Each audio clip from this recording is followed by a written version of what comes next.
Diascofoot, miroir du football de la diaspora congolaise.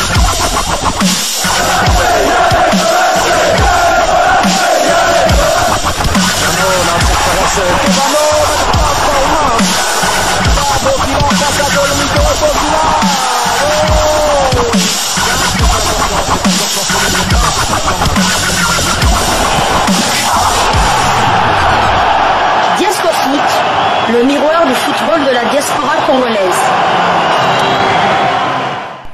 Vous êtes sur Diascofoot, le miroir du football de la diaspora congolaise. Diascofoot vous dit bonjour, tout le plaisir est pour nous de vous retrouver, mais surtout de savoir que vous êtes nombreux en train de suivre votre chaîne YouTube dédiée uniquement aux footballeurs de la diaspora congolaise.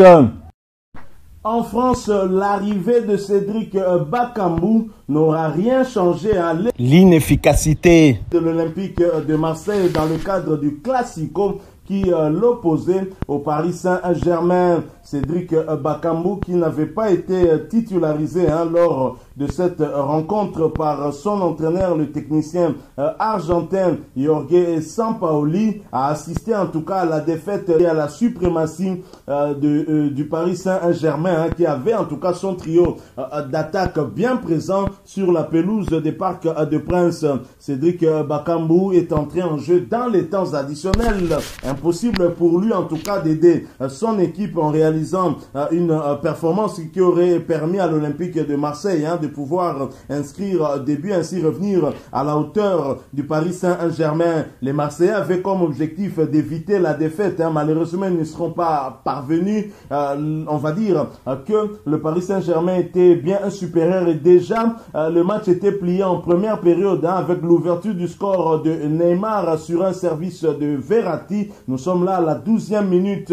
À la 31e minute, Kaleta va remettre les deux équipes à égalité avant que Kylian Mbappé ne transforme un penalty, 2 buts à 1. Et en deuxième mi-temps, le match sera très disputé, mais le score restera inchangé au niveau du marquoir. Cédric Bakambu va entrer dans les temps additionnels. Impossible pour lui donc dans ces conditions de pouvoir changer quoi que ce soit au niveau des marquoirs. Je l'ai dit, Cédric Bakambu jouait là son tout premier Classico. Moi, j'aurais bien voulu le voir avoir un peu plus de temps de jeu. Peut-être qu'il aurait apporté quelque chose. Mais Marseille a quand même donné une bonne image dans ce Classico. À rebondissement, il y a eu des buts qui ont été refusés par notamment l'assistant vidéo.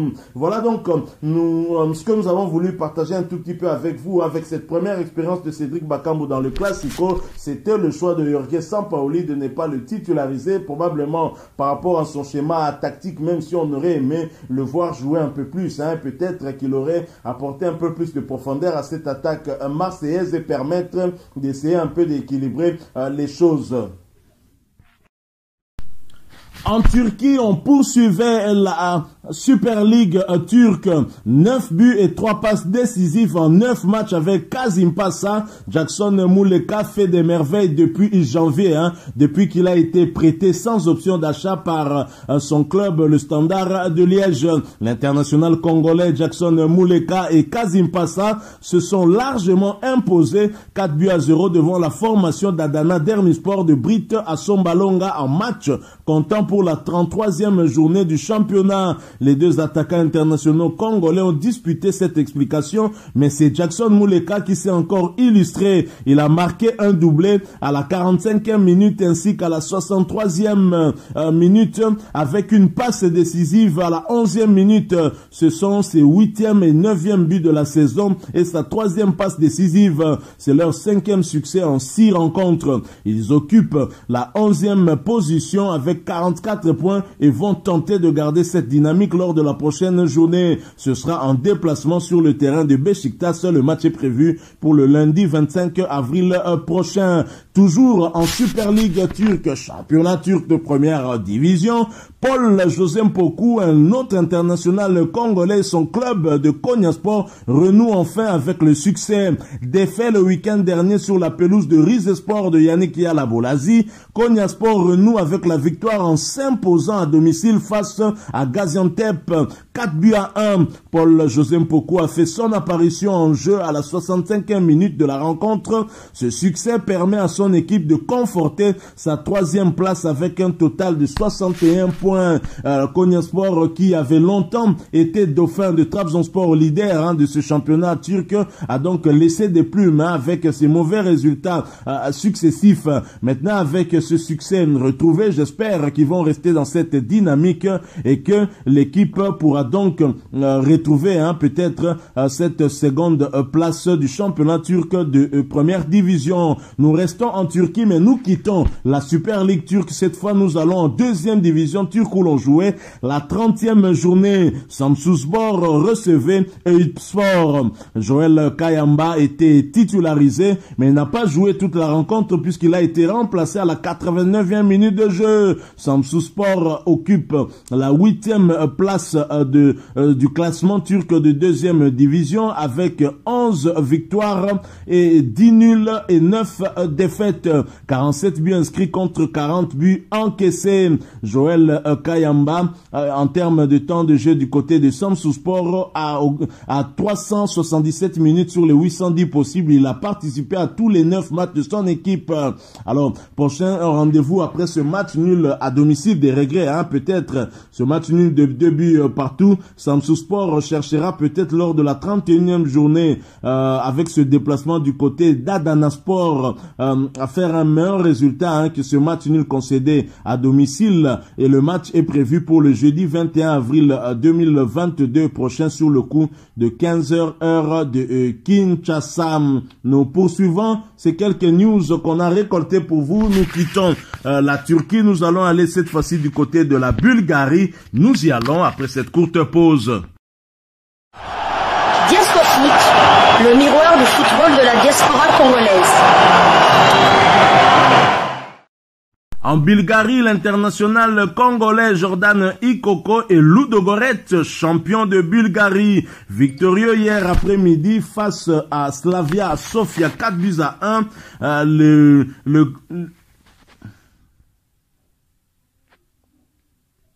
Ludogorets de Jordan Ikoko est sacré champion de Bulgarie pour la 11e fois d'affilée. L'international congolais remporte son 3e titre de championnat avec le club bulgare. Félicitations à Jordan Ikoko et nous espérons que la saison prochaine sera tout aussi palpitante et intéressante.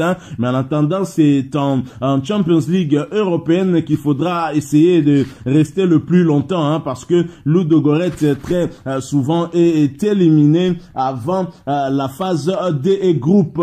Alors nous poursuivons ces quelques informations que nous avons prévues pour vous et cette fois nous allons aller du côté de la Belgique. La Belgique pour avoir des nouvelles d'un autre international congolais, un international congolais qu'on a eu à voir en sélection nationale il y a très longtemps et qui jouait pour le compte de la 28e journée de 2e division belge.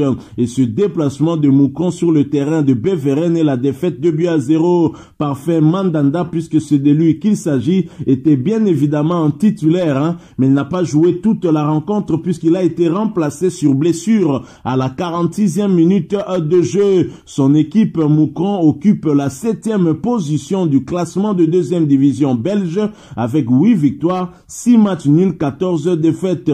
31 buts inscrits contre 45 encaissés. Et en termes de temps de jeu, avec parfait Mandanda, c'est 856 minutes sur les 2610 possibles. Il a participé à 10 matchs sur les 30 matchs possibles. Il a encaissé 23 buts. C'est quand même énorme pour quelqu'un qui a joué 10 matchs. Ces statistiques ne sont pas en tout cas très bonnes. Et on comprend pourquoi parfait Mandanda ne vient plus en sélection nationale depuis plusieurs années maintenant avec un Joël Kiasumboa qui réalise de belles performances, même si jusque-là, il n'a pas encore de club. Il y a également Lionel Passinzao qui vient derrière, mais lui aussi a des problèmes avec son club de Rodez qui risque la relégation si cette équipe ne rectifie pas les tirs. Voilà donc tout ce que nous avons prévu pour vous ce jour dans le cadre de cette chaîne YouTube Diascofoot, une chaîne réservée uniquement aux footballeurs de de la diaspora congolaise parce que nous sommes le miroir du football de la diaspora congolaise. Alors si vous avez aimé ce sujet, n'hésitez pas à nous laisser un maximum de j'aime. Abonnez-vous sur cette chaîne si vous êtes nouveau ou ancien que vous ne vous êtes pas encore abonné. N'oubliez pas d'activer la petite cloche de notification.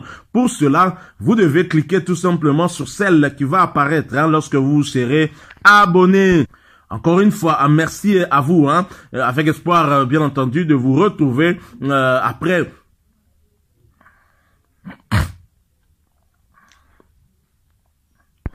Encore une fois, merci à vous, avec espoir de vous retrouver très bientôt dans un autre sujet d'actualité, pourquoi pas un portrait d'un binational congolais. En attendant, portez-vous bien et Diasco Foot vous dit au revoir.